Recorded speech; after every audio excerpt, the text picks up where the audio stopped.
Welcome to the Think Factory podcast. We got one question for you. What keeps you up at night? I'm your host, Chris Santamassimo from OGC Solutions. You can find us at ogcsolutions.com, and you can also find the podcast at thethinkfactory.com, as well as Spotify, Apple, and Google Podcast. And I'm really excited today to talk with a new friend, Casey Hendrick.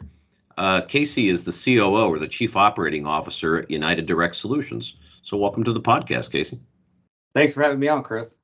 Oh, great. And so, you know, what we've done a lot of lately is to really spotlight companies in the printing and packaging industries. And that's one of my first loves, of course. But, you know, you were one of the really interesting folks we were able to meet recently at a trade show. And I wanted to really share the story about United Direct and some of the really interesting things you're doing for your customers, particularly how you're furthering their marketing efforts. Because, you know, in this competitive economy, we're always looking for that special edge that's going to bring us some more return on investment and help us get brands and in front of new customers. So I'd love to hear more about what United Direct is doing. And let's not forget to talk about your recent branding change, too, for the company. Yeah, absolutely. Well, let me share a little history of United Direct Solutions. So as you mentioned, in June of this year, we rebranded. We were formerly United Mail. And so our business started back in 1980 as a pre-sort house or a commingler. Over the years, we developed into a full-service letter shop. We have multiple plants, one in our headquarters in Louisville, Kentucky, and our other plant, which is in Cincinnati, Ohio, creates great business continuity, disaster recovery. We have been high trust certified SOC 1 and 2 type 2. So as far as data security, we focus a lot on the security of all of our data, because healthcare is one of our main industries, financial, continuing education. So those arenas really need a lot of comfort as it relates to that's for data sure. security. Yeah, so handling sensitive data and personally identifiable information, or PII, is an everyday thing for United Direct. That's correct. Yes. All of our teammates, co-workers go through specialized training that cover us in both arenas. One thing also to add, we are veteran owned. That does, I think, mean a lot to our staff and to our customers. It allows us to have a competitive edge in some cases. But overall, it's really good to be a part of that type of business. It's certainly part of the culture, right? Yeah, it is. It's one of the things we really focus on is culture. You know, we have the team first approach, really believe in investing in our teammates, trying to have a safe environment, you know, where people feel comfortable expressing their concerns and how things work and giving input. We really feel that goes a long way with problem solving. So the more we can encourage our team to talk and be a part of the solutions, you know, part of the analytics that go on behind our walls, that's an important thing to us. Well, and besides, you know, appreciating and respecting what veterans have done for us, that team first approach, I suspect, is probably a byproduct of having, you know, veteran owners, because that's how they grew up in the military, as a team first organization. Right. You know, and I think it does mean something special to us. You know, when you work for a veteran-owned company, you know the sacrifices and the commitment that they've had before us, and I think that type of characteristic does rub off on the community. And so, as we take team first approach, it's like, you know, how do we support each other? How do we help our teammate out? You know, when somebody's struggling, how do we pick them up? So it's really a family. You know, we don't really consider ourselves a business. It's more like a family-oriented type of culture, and I think that goes a long way because we really care about each other. That's great. And you know, you guys are unique in a lot of ways, not just the veteran-owned status, but I was really impressed with how you guys came to where you are now. You know, you're not a business that started in the more traditional offsets side, but you've really been on the, you know, on digital side first when it comes to the direct mail business. Yeah, our ownership was very entrepreneurial, if I'm saying that right. And so I think it was one of the things that the way we grew up is that we were a solution seller and not a product seller. And so Mhm. as we morphed into the letter shop operations in the digital print world, it really was apparent that personalization was the key to what one of our strengths was going to be. And so we were, I guess you would call it Xerox toner shop for many, many years, and we still are. We do have some of those devices, but we added our first color inkjet in 2017.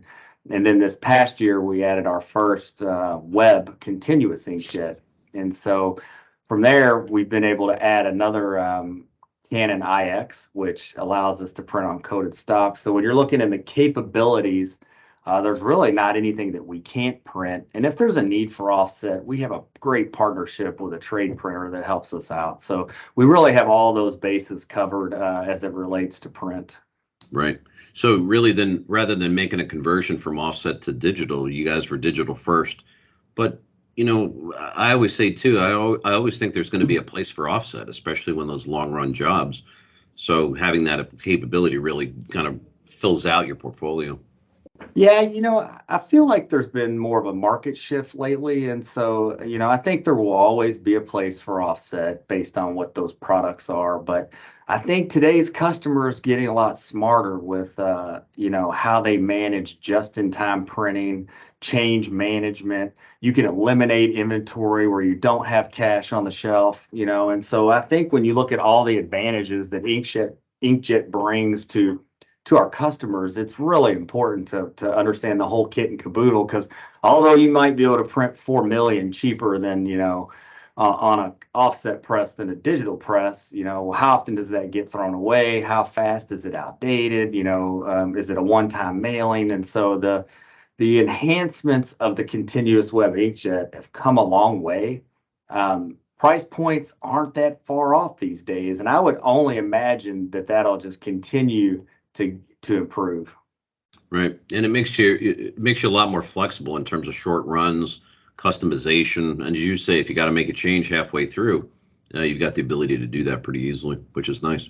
Yeah, and we do a lot of compliance mailings, and so speed to market is one of our uniques. We can turn things much faster than a lot of companies, and we have the ability to be flexible. So we don't make our clients, conform to our process to work. We customize everything for every customer, and that's one of the advantages of doing business with us. No doubt. And I've said on a few other podcast episodes about how important I think the direct mail product and service is to brands. I know you're doing transactional print too, but when folks want to market, they're looking for that lasting impact somehow. And when they're sending a business communication, they want that lasting impact to get it there on a piece of paper and in an envelope rather than by email or by text message. I mean, that's got to be part of your formula too, I would suspect, right? Yeah, we've really transformed over the last 5 years to be more omni-channel. And by omni-channel, we talk about touches. I think that what you want to do for the clients that want to utilize direct mail is you have to have a multitude of ways to connect with the end customer. And so that could be a mail piece, it could be an email, it could be a text. It could be a couple of this and a couple of that. We have a platform that we can do social media matches. We have the ability to do texting and emailing. So when we build a campaign for a client, we're using data analytics to see, okay, well, how's this person going to best respond? And so we know if they're going to respond best by a mail piece, and then, maybe it's a text, and then maybe it's an email or so on. So we have a lot of strategy to really increase response rates with our clients. Would you say that the strategy is going to depend on demographics sometimes, like age and location and things, and maybe even income level, things like that? Absolutely. I mean, I think as you look at, demographics, that plays a huge part, and it's kind of like, you can remember, I don't know, 10, 20 years ago, probably still today, mail's going to die. It's not, print's going to die. There's not going to be anything out there. And, I think the younger generations like going to the mailbox because it feels personalized and there's data that suggests that, and when you look at screen fatigue, I mean, how many emails do you delete every day and you don't really look at? So it's kind of like, is that an effective way? Is it IP targeting? Is it social media? There's so many ways to talk to your customers that you really have to take advantage of all of them and know which method is going to be the best way. So that would improve your response rates. I would agree. And, I think when companies started to have this more of an omni-channel approach, you would say that they would traditionally start with direct mail and then look for a response to direct mail. But some of the things I'm hearing about United Direct suggests that there's going to be a combination of things. Sometimes direct mail is not the first part of that campaign, right? Yeah, absolutely. I think the important starting place, is to find out what pain points our clients have. So where can we be of assistance? And then it's about budget. What's your budget? And so back in the day, you might mail 100,000 and hope for a 1% response rate when you burn through all your budget. And then in today's market, it might be more of a mixture. So how can we test different ways of getting response? And that could be, obviously direct mail is expensive. So if you're mailing to the right data list or the right people or the models that suggest they're going to be a good response rate, then you're going to win the game. And that's really what we're trying to do for our customers is help them understand who they should be mailing to, who they should be emailing to, who should we be calling. And so the more we can assist in that process, the better success they're going to have. What would you say is a good response rate for just a plain direct mail campaign anymore, realizing that you're being more strategic about who you reach? When you say good, that varies, depending on what the core is, but we're somewhere probably between 4 and 6% with most of our healthcare response rates, which we feel is pretty strong. And so there have been some campaigns, we've done for utilities, when you talk about like free light bulbs or something like that. And it's like, well, your response rate jacks up because everybody wants something free, right? So, of course. But I think as we look at new client acquisition and the different verticals we're in, we have a pretty strong feel for what those response rates are and how to get there. What I love on the direct mail side too is the lasting effect of it, because if you get, like to your point earlier, if you get an email, if it doesn't hit you right as you get it, you're probably going to delete it or just ignore it. But direct mail kind of lasts around. It's going to stay around the house a bit for customers, maybe until they get a chance to think about it, or maybe they pick it up in a week or two after they get it. Yeah, there's no doubt in my mind that direct mail is still the number one best way to market one-to-one, because people are hitting their mailbox, they're at least thumbing through it. So some of the strategy is, how do you change the look of your mail piece to get someone to open it? Do you make it look like a bill? Do you make it look like it's handwritten? Do you put a stamp on it? And so there are definitely a lot of data points out there that suggest if you can get someone to open it, then you're definitely in the right ballpark. And even the day of the week, we mail stuff on certain days of the week, so it arrives on certain days.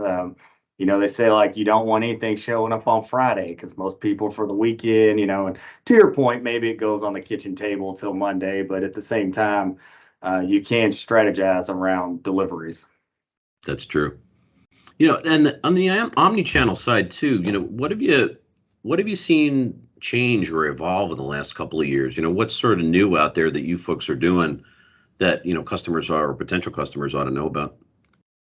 Oh, well, when you think about new services or what's changed, one of the biggest changes in the industry is just how the data is managed. When you think about, different email domains getting blacklists and people opting in or opting out and states changing the rules, you really have to have a trusted partner, because, you can't just start emailing whoever you want or texting whoever you want. And so that process is closely regulated, so it's important that you understand that. And then if you're dealing with PII, you can't be texting loose PDFs and so on, unless it's encrypted. And so I think really when it comes down to new and what's going on, I think there's more talk, more planning around data analytics as far as what the end consumer, how they want to be communicated with, what's the best model for them,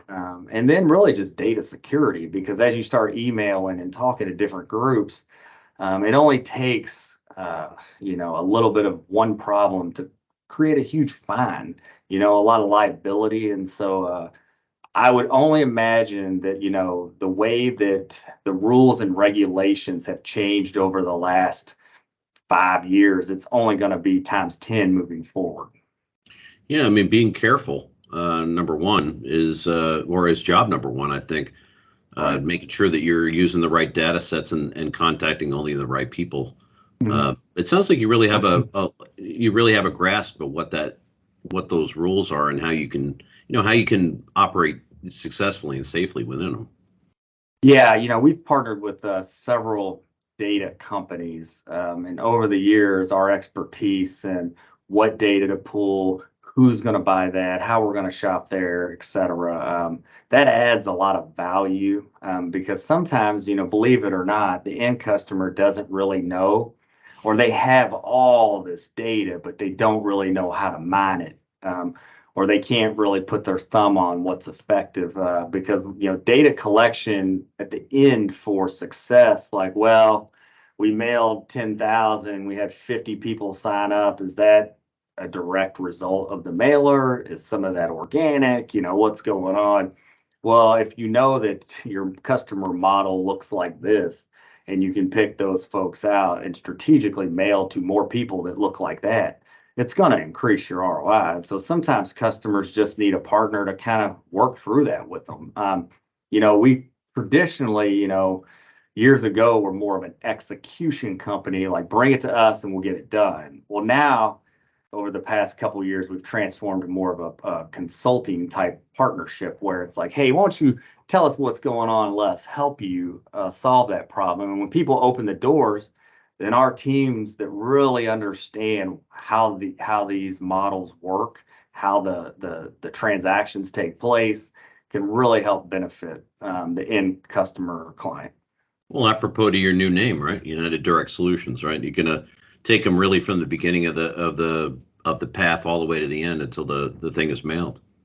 Yeah, and that was, really, while we're talking about the name and the rebranding, that was one of the driving reasons for the change. We were United Mail, which when you think about that, it's like, well, I guess they're a mail house, which you don't take print, you don't take omni-channel, the electronic services. We even have a web storefront to print. You can go online, works great when you have multiple agents or procurement folks out in the field. And so that old name, United Mail, kind of, cornered us to where it was like we were looked at a certain way. Well, now we've changed to the United Direct Solutions, and it opens up all this realm of like, oh, okay, this company can do a lot more than just mail. And that really has had a really positive impact on us in this year. Yeah. One question I have too, if I'm a customer that has my own big data set, people that I've accumulated over time, are you able to take my data set and do some of that analytics that you're talking about, being able to use some of the data sources you have to make sense out of it all?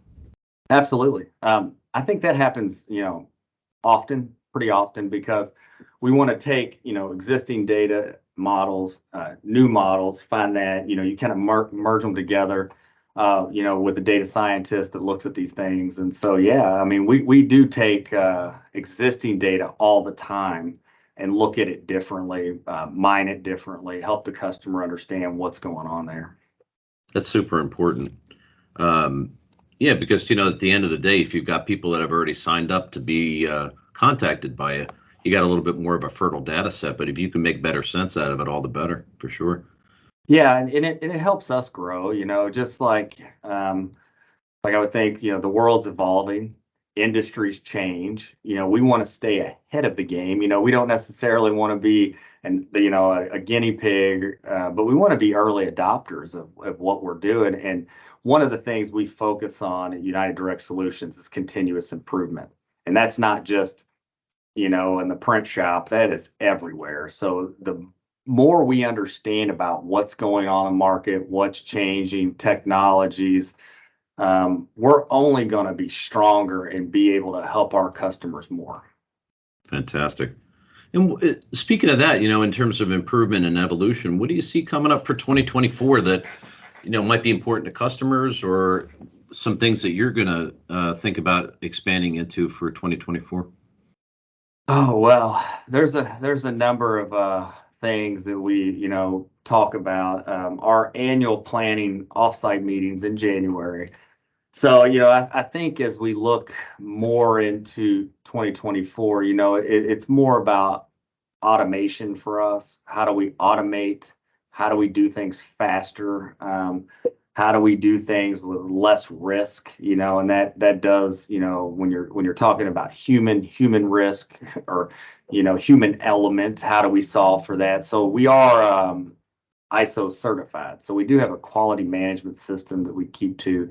I already mentioned the continuous improvement, but I think as we talk about new services, it's really to branch out more in the data analytics side with our customers, for they feel more comfortable sharing different things with us so we can help turn around and help them grow. And then just automating. I think, when you automate, you remove the human element.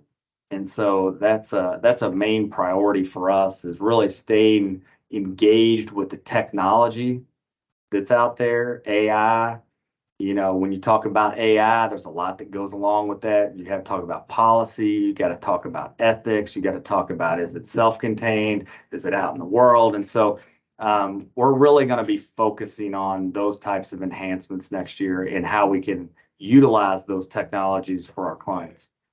And I think the technology, some people view it in a fearful way because they think it displaces people. I like to think that there's some element of raising people up to do better things, because you take some of those routine tasks off their plates. Exactly. Yeah, so I'll say firsthand, our team is a little bit worried in certain departments. They think it is out there to replace people. And I'll say that, AI is not ever intended to replace human decision making. So we have to have human elements. I do agree exactly with what you said. In most cases, it's like an assistant. It can do a bunch of remedial or administrative type tasks for me.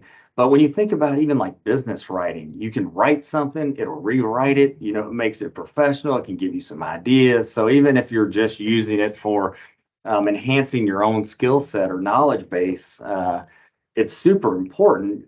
But that's why you got to have the policy and the ethics, because as you start to use it more often, you can kind of screw yourself up if you're not in a contained AI model.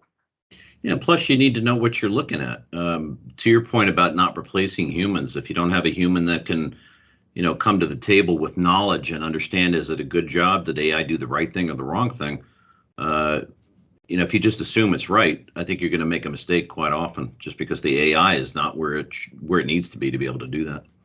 Yeah, there's actually a term with AI called illusions. And so, it's not all the way right all the time. And so you have to be careful with what you ask it to do and what it tells you. And then you have to validate it. And so as you train the AI more with the automation, if it's machine learning or doing certain tasks, then that can really benefit you. One of the areas that we look at is like accounting, accounts payable, accounts receivable. You can really fine tune those processes to do a lot of the busy work, but you still need people there to see it, because it's money, and you have to decide what's going on, but there's a lot of areas that, when you start to think about, if I spend more than 3-4 hours a day doing something, then there's got to be a better way, for sure. No doubt.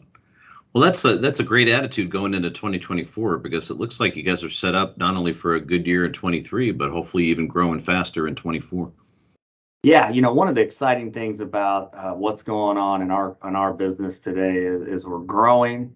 It's a great place to work, a lot of talent, a lot of great people, great culture, right attitudes. And I think everybody here knows that we're here to serve each other and our customers, and that's like the vision that you want to have. And so as we look at these technologies, it's more or less how do we stay ahead of the game, market competitive, and ultimately we're here to serve. I mean, that's a great way to sort of end our discussion, but I have to compliment you because I don't think you said the word "I" once during this. You were always about the team and we and us as a group, and being complimentary about your team. So if that's any indication of the culture, I think you guys are set up well. Well, thank you so much. It really is about the team. There's no company without the sets of individuals and people that work here and the things they do and the sacrifices they make, and like I said earlier, it is a lot like family, not literally, but we spend a lot of time together. We all celebrate, the wins, and we all feel the defeats. And so it's good for us to have each other's back. And I think when you look down at the end of the day, teamwork is what will make us ultra competitive in this marketplace. That's a great way to end. And I have to say, great spokesperson for United Direct Solutions and all the good things you're doing. So thank you so much. Well, if you're out there looking for a great partner in the direct mail and marketing and omni-channel business, love to have you check out United Direct Solutions. And Casey, where can they find you on the web? You can go to udsolutions.com. I'm also on LinkedIn, where our webpage is there. Terrific. Well, just to sum it up, Casey, thanks so much. Again, great spokesperson for your company and for your team. Casey Hendrick, the Chief Operating Officer at United Direct Solutions, doing some amazing stuff as a team down there. And just to close it off, I'm Chris Santomassimo, the host of the Think Factory podcast. Great conversation today, and we'll see you next time. All right. Thank you, Chris.